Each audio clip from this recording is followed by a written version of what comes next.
Bueno, muchas gracias. Gracias, Natalia, Indy, por organizar este simposio virtual. Yo voy a comentar algunas cosas que tienen que ver con las feministas comunistas del Uruguay de los 80. Ese es el colectivo, uno de los colectivos feministas que yo trabajé, así que nos movemos hacia la década del 80 y a un grupo de mujeres que sí se va a enunciar feminista. Digo esto por la discusión de la mañana. Acá no tenemos dudas, o capaz que sí tenemos dudas, pero es más fácil utilizar el feministómetro porque ellas mismas se enuncian como feministas. Entonces ahí creo que tenemos una discusión epistemológica un poco, no sé si saldada, pero que resulta un poco más fácil de cómo qué etiquetas les ponemos. Y en este colectivo de mujeres feministas en los 80 eran quienes integraban la Comisión de Mujeres del Partido Comunista, que al mismo tiempo funcionaba en paralelo a otra organización en el mismo Partido Comunista, que era la Unión de Mujeres Uruguayas. La Unión de Mujeres Uruguayas sí venía de esta tradición de la rama femenina, de las ramas femeninas de los partidos comunistas, mientras que esta nueva organización de la Comisión de Mujeres se distanciaba de esa tradición de la rama femenina y se reivindicaba como feminista. Y decían femeninas no, feministas sí. Aunque la comisión se llamara Comisión de Mujeres, no se llamaba Comisión Feminista, esa palabra, por más feministas que fueran en los 80, en ningún espacio partidario funcionó o no se utilizó. Pero además, ellas sí se enunciaban como feministas y integraban organizaciones sociales feministas. Esto es importante porque eran dobles militantes, como se decía en la época. Integraban la orgánica del partido y además integraban organizaciones sociales feministas. Quiere decir que su pedigrí feminista era importante. Y en un congreso muy importante que organizó esta Comisión de Mujeres en el 86, una referente muy importante, integrante la Comité Central del Partido Comunista, Rita Ibarburu, decía: nosotras no tememos llamarnos feministas. Por supuesto, no en el estilo de mujer contra hombre, sino como lo indica el diccionario, en tanto defensoras de los derechos de la igualdad de la mujer. Tampoco vamos a esperar la revolución social para reivindicarlos.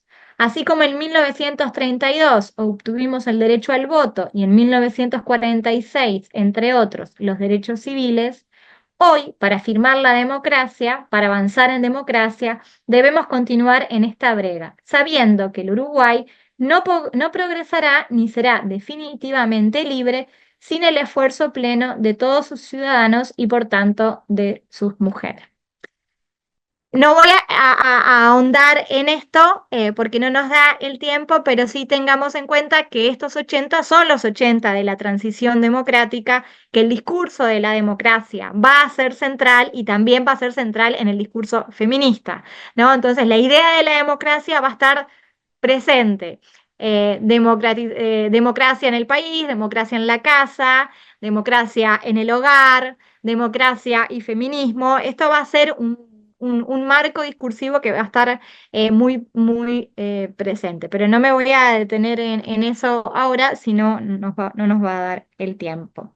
Entonces, sí se reivindicaban feministas, pero también hicieron un esfuerzo por adjetivar a ese feminismo, porque una preocupación principal fue la de tomar distancia de otros feminismos, particularmente del feminismo liberal, del feminismo burgués, pero también del feminismo radical de Estados Unidos.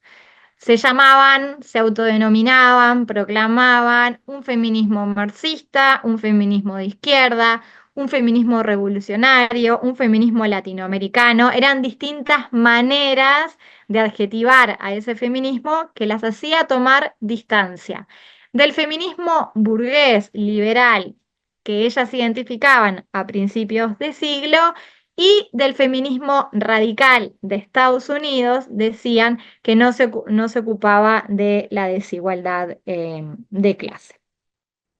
Entonces, estas feministas van a tomar una distancia muy importante de esa tradición de la rama femenina y como les decía, estas dos organizaciones van a convivir y van a tener sus buenas disputas. Disputas que van a ser entre ellas también, ¿no? Entre las integrantes de la Comisión de Mujeres del partido y entre las de la UMU, porque los dirigentes del partido no se dan cuenta cuál es la diferencia, ¿no? De hecho, hay cuestiones que dicen, bueno, tenemos distintas organizaciones que luchan por las mujeres, no se dan cuenta cuál es el debate sustantivo que hay ahí entre las femeninas y las feministas. Y una de las cosas que va a ser central de estas feministas va a ser el cuestionamiento fuerte a la idea de madre esposa, ¿no? Madre esposa, utilizo esta idea que Julieta Kirkut, la chilena feminista, utilizaba y me parece que define muy bien ese modelo o esa definición, ese significado de mujer bueno, que había primado dentro del Partido Comunista y dentro de toda la izquierda, ¿no? La mujer como madre esposa. Van a criticar esta idea de mujer, este significado de mujer que define a las mujeres únicamente y naturalmente como madre esposa en la sociedad y particularmente en las izquierdas y en el Partido Comunista, ¿no? Entonces, lo van a decir claramente y en este sentido, de alguna manera, también van a, lo que podríamos decirlo en los términos de hoy, denunciar los privilegios masculinos. No dicen esta palabra, privilegios, pero sí están dando cuenta de la desigualdad, no solo del aporte diferencial que hacen las mujeres a la democracia, a la lucha, sino lo injusto que es ese reparto desigual de tareas y responsabilidades. Y en ese mismo seminario del 86, en su introducción, en la apertura, decían, a pesar de todo lo que el país nos debe, no tenemos las mismas oportunidades que los hombres. Muchas veces recibimos menor salario por igual trabajo y casi nunca tomadas en cuenta en las decisiones. Tener hijos es hermoso, pero no lo es que la vida se nos vaya entre la pileta de lavar, la plancha, las cacerolas, mientras soñamos con un porvenir diferente. Y acá está uno de los nudos eh, que me gustaría conversar con ustedes, que es, tener hijos es hermoso, pero no se nos puede ir la vida lavando pañales, ¿no? Hay una cuestión de qué hacer con esa tradición del maternalismo y al mismo tiempo no quedar encapsuladas allí. La preocupación principal de estas feministas de esta época del 80 es el agobio doméstico, es lo que algunas investigadoras llaman la domesticidad, ¿no? El mundo doméstico, el agobio, el mundo doméstico como la cárcel, lo dicen en estos términos, ¿no? La cárcel del hogar, ¿no? El hogar como una cárcel. Y la búsqueda eh, y el esfuerzo por sacar a las mujeres del hogar, ¿no? El hogar es un lugar de cancelación, el hogar no es el espacio de la libertad, de realización. Entonces hay una lectura de un proyecto emancipatorio que tiene que ver con sacar a las mujeres del hogar, sacarlas a esas mujeres, como lo dicen en sus propias palabras, que han quedado en la retaguardia del hogar. De alguna manera, estas feministas son como la vanguardia, ¿no? La vanguardia que viene a promover una concientización de género, ¿no? Van a estar muy preocupadas por el problema de ser conscientes de que el destino doméstico, que el horizonte doméstico no es un horizonte natural. Entonces, el hogar es uno de los principales problemas. claramente eh, atravesado por claramente y no claramente, atravesado por una lectura que de alguna manera yo le llamo una lectura marxista de ese hogar, porque está anclada en los conceptos del trabajo reproductivo y del trabajo invisible. Hay un aparato conceptual que le da forma a eso y ellas muestran, ¿no? El proceso de desvalorización de las tareas del trabajo reproductivo. Pero más allá de esta argumentación y de cómo, bueno, ese trabajo reproductivo es funcional al orden capitalista y a la explotación de clase. Esto es un aparato que les permite explicar la opresión de género en función del capitalismo y también despegarse de un feminismo burgués. La preocupación principal tiene que ver con el espacio doméstico como un espacio de agobio y huir de una u otra manera de ese espacio doméstico. Aunque en algunos casos lo reivindiquen. Acá hay algo que tiene que ver con un poco los discursos de la época, eh, de la resistencia y de la resistencia comunista. Uno de los discursos que va a existir va a tener que ver con la resistencia que las mujeres hicieron desde los hogares, ¿no? Armando los paquetes de la cárcel, cocinando, y la resistencia cultural. Hoy le podríamos decir la batalla cultural antifascista que las mujeres dieron de los hogares. Pero pasado ese argumento, que es de las primeras cosas que dicen, la verdad que el hogar es un lugar del que hay que salir. Eso se nota de forma evidente, ¿no? Y las metáforas de la época tienen que ver con eso. Y bueno, yo lo he trabajado en mi tesis, en el libro, ¿no? Eh, las metáforas de Mafalda ahí van a funcionar muy bien, ¿no? Que las mujeres no sean esclavas del hogar y de la maternidad, como es la madre de Mafalda, caricaturas que van a aparecer en muchísimas revistas de la época, en revistas otras feministas y también en las publicaciones de las comunistas feministas. Les quiero compartir una imagen y ya de paso capaz que ustedes me ayudan eh, a ver si alguien tiene una referencia de esto, de esta imagen, porque la he visto en Uruguay, la he visto en Argentina, la he visto en México, ¿no? Esta mujer con cajones, que es tipo Dalí con cajones, pero que le salen tareas reproductivas de adentro. Yo no logro, todavía no he logrado identificar quién hizo este dibujo, pero es un dibujo que circuló muchísimo en la época. Y bueno, si alguna tiene alguna pista, les agradezco porque yo hace mucho que estoy atrás de ver la fuente y no la identifico. Pero bueno, ahí tenemos una imagen clara de ese agobio doméstico. Em,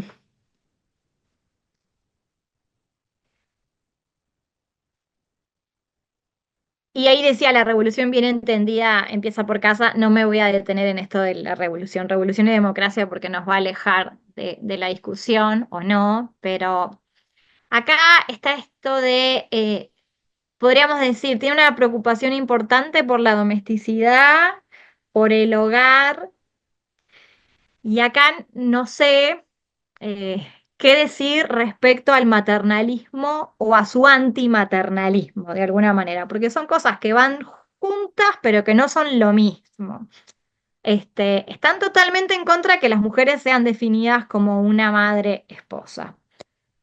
No hay una lectura feminista de la maternidad, de otras maternidades. La maternidad no se tematiza.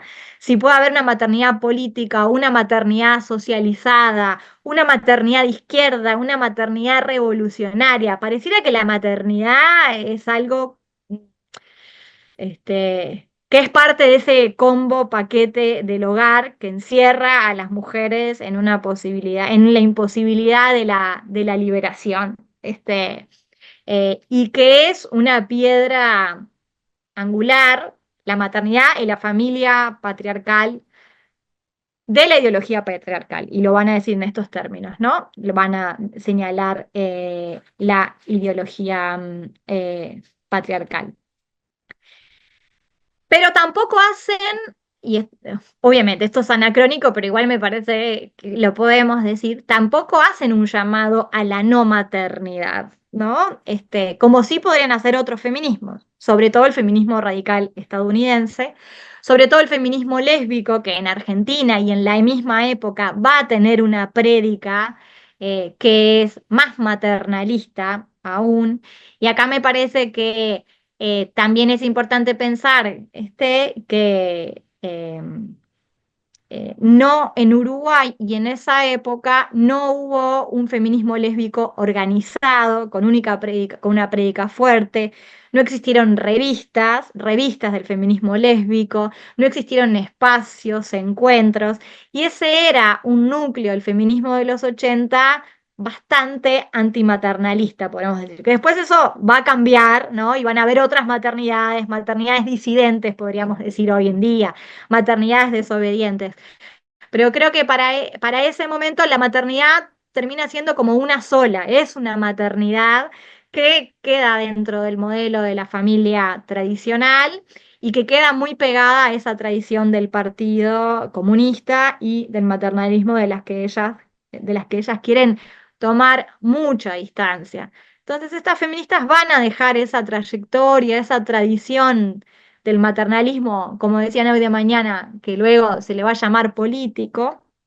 También hay que tener algo en cuenta que aunque se ha utilizado bastante este concepto del maternalismo político, no funciona de la misma manera para Argentina que para Uruguay.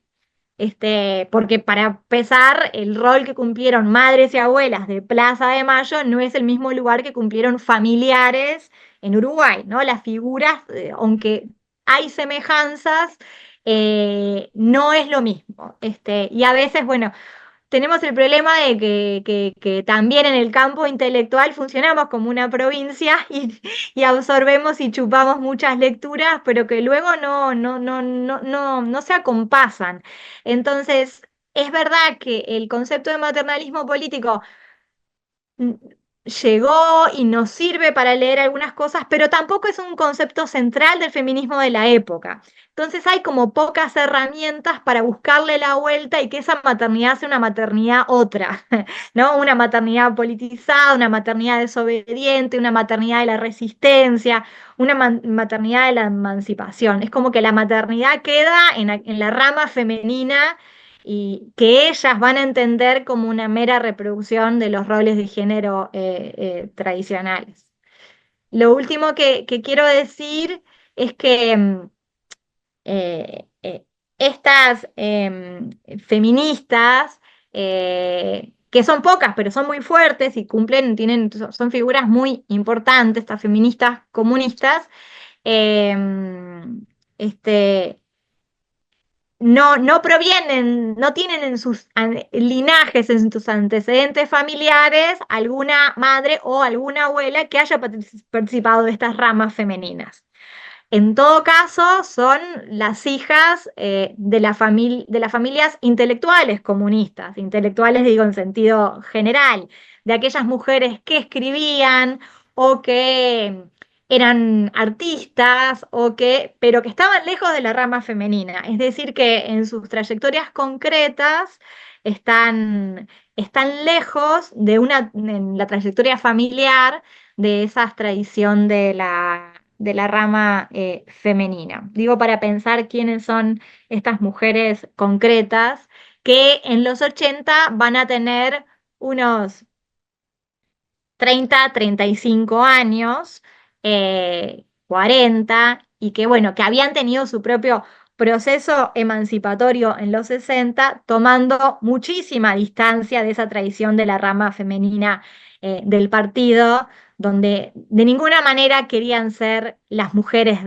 y esto lo dicen en estos términos, ¿no? Para ellas, esa tradición del maternalismo no tenía ninguna politicidad, ¿no? Por el contrario, tenía la cancelación de un trayecto político.